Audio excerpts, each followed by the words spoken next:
Dear students, today I am going to deal with the functional foremanship of Taylor. The functional foremanship of Taylor.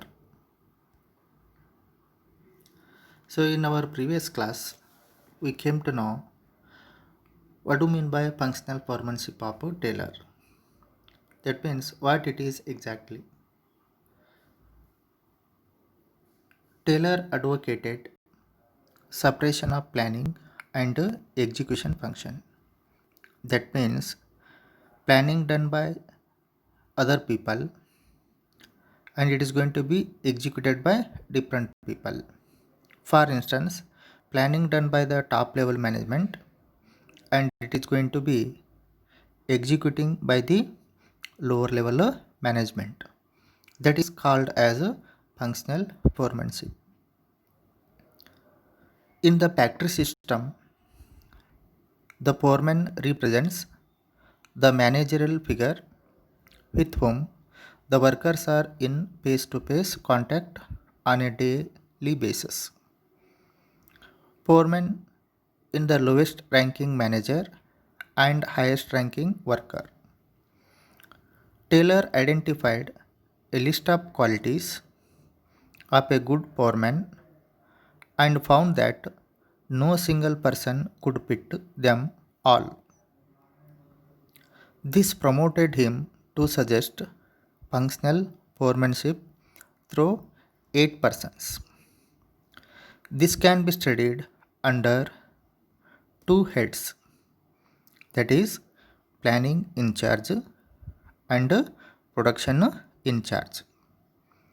So in the planning in charge, 4 personnel, namely instruction clerk, route clerk, time and cost clerk, and a disciplinarian worked.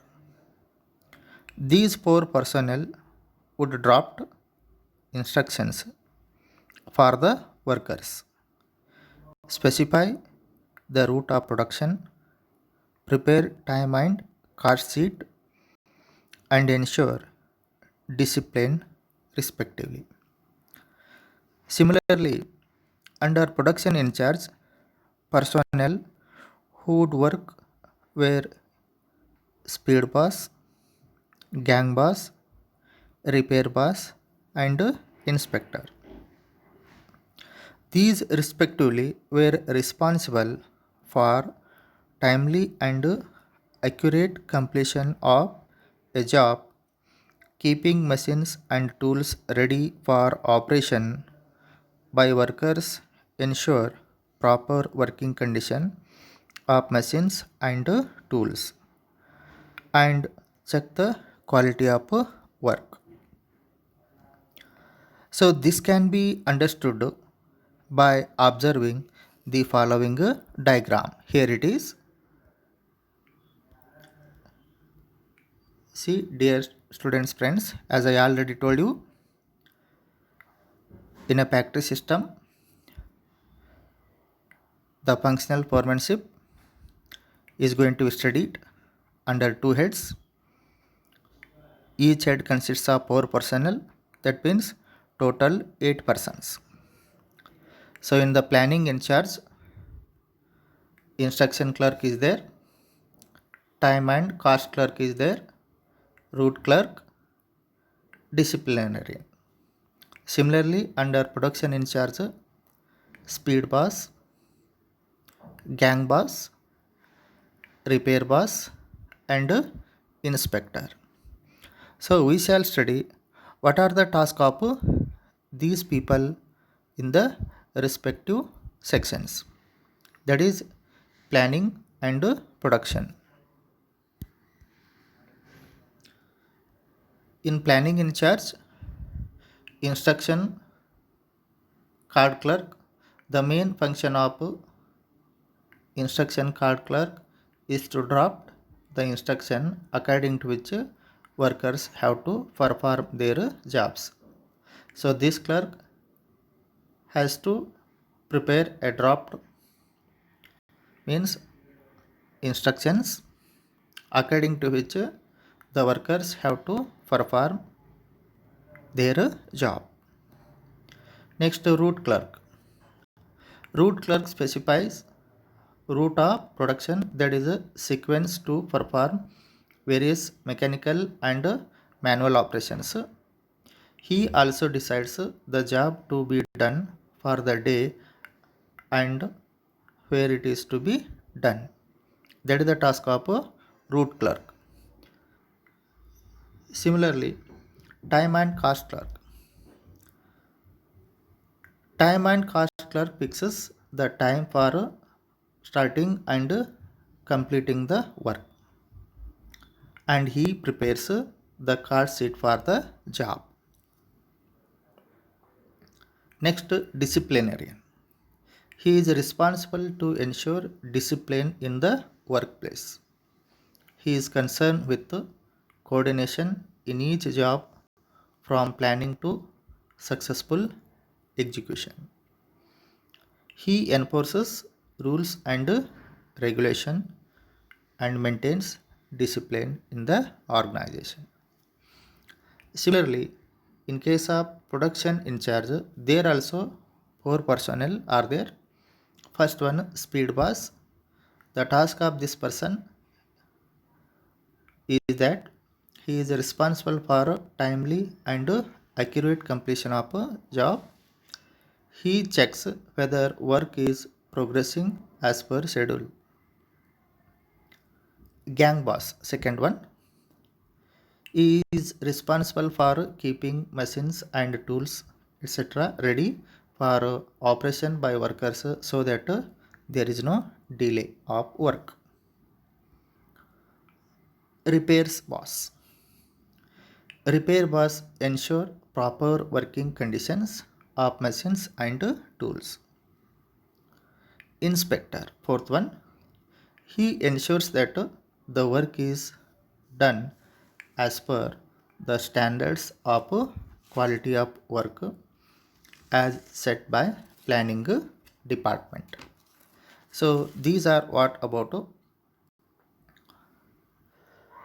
production in charge. So next concept, here it is standardization and simplification of work. See student friends, to perform a job in an organization or to accomplish the goals of the organization, an organization has to establish certain standard for doing the job, as well as the standard of that must be simplify the work. So how it can be done, that we can be study here. Standardization is the process of setting standards for different factors. This can be set for process, raw material, time, product, method, and working conditions. It uses standard equipment, methods, and process in order to maximize the output, keeping in mind the quality standards. It helps in establishing the norms for size, types, etc. That is what about standardization. Objectives of setting standards. Why standards should be set in the organization, and what are the objective of this standards? Here the list is there. Number A, to produce products of same types, sizes, and characteristics. To provide for interchangeability manufactured parts and products. To set up standards of excellence and quality in material. To set up standards of performance of men and machines. So next concept, that is simplification. See students, in an organization, the method of work as far as possible must be simple and it is easy to understand by the employees, workers, and it is most familiar to the people. So what do you mean by simplification?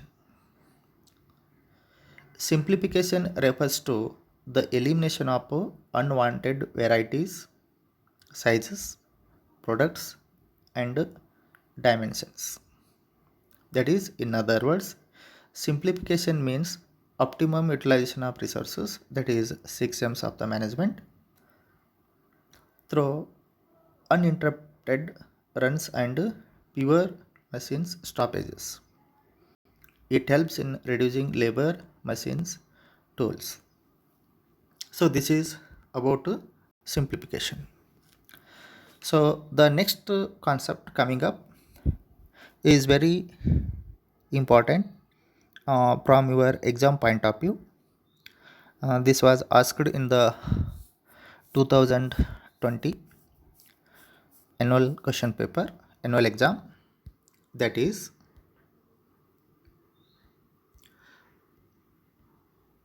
four aspects of work study developed by Frederick Winslow Taylor. That is, four aspects of work study developed by Frederick Winslow Taylor. These four aspects are: first one, method study; second one, motion study; third one, time study; fourth one, fatigue study. These are the four aspects of work study developed by Frederick Winslow Taylor. Now, these we have to study. The first one, method study. See, dear students, to perform a particular task or to achieve the goals of the organization or to get success, it is to be done with a proper method. So that method, it is a particular way or path through which the goals are going to be achieved, and that method has least limitations and more benefits to the organization. That method should be save the time,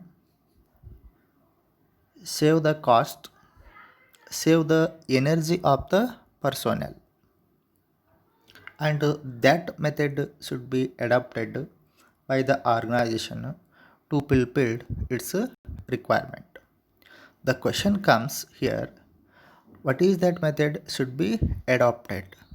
That is to be done on the basis of experimentation, observation, and it should be proved. So all these are taken on the basis of scientific calculations, scientific evaluation, and scientific thinking. So on that base, we have to select one best way, that is one best method to do the work. So method study here, the meaning we can see, the objective of method study is to find out one best way of doing the job. To determine the best way, there are several parameters, that is several ways and means, right from procurement of raw materials till the final product is delivered to the customer. Every activity is part of a method study. Dear students, method study. There are some importance of method study. Why we should study method?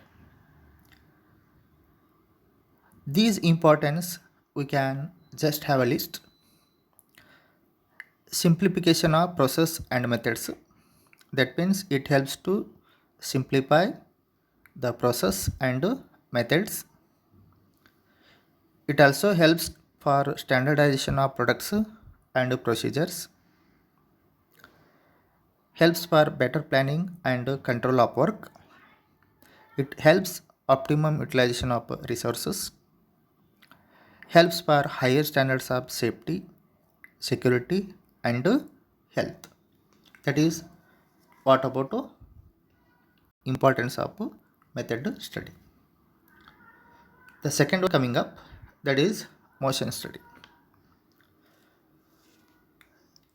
Motion study, in simple words, in an organization, what is the movement of employees while doing the work? That means their movement here and there, how much time they are spending idle. That means how much time they are spending in an unproductive area. You can go through the meaning. It refers to the study of movements like lifting, putting objects, sitting, and changing positions, which are undertaken while doing typical job. Unnecessary movements are sought to be eliminated so that it takes less time to complete the job efficiently. So, the main aim of study of this motion study is to eliminate or to avoid unnecessary movement of employees from one place to another place. And this can be overcome by providing resources at right time, right place, and also to the right people, so that we can avoid the movement of employee from one place to another place for adjustment of those things. Here we can study what are the importance of or objectives of motion study. It improves the process of doing work. It improves the design of work, place layout. It finds the best way of doing a job. It ensures reduced health hazards. It minimizes unnecessary human movements. So these are the reasons why we need to study motion study. The third one coming up, that is a time study. The time study is concerned with the standard time taken by the employees to complete a standard work or the task.